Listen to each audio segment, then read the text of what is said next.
Una struttura che la città non aveva e aveva soprattutto bisogno al servizio della cultura, dell'arte, dello spettacolo, dello sport, ma soprattutto una struttura che può servire ai nostri giovani per rimanere nella nostra città, quindi senza avere patemi d'animo per i genitori. Quindi spero che finalmente anche chi si è osteggiato con questa struttura si ricreda, perché effettivamente è una bellissima struttura,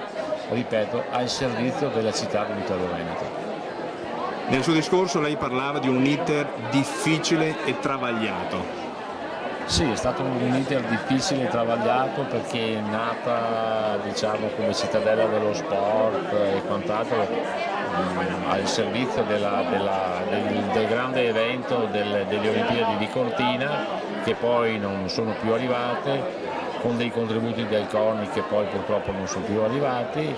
e quindi difficoltà di ogni tipo e genere, però poi alla fine, diciamo, siamo riusciti a concludere,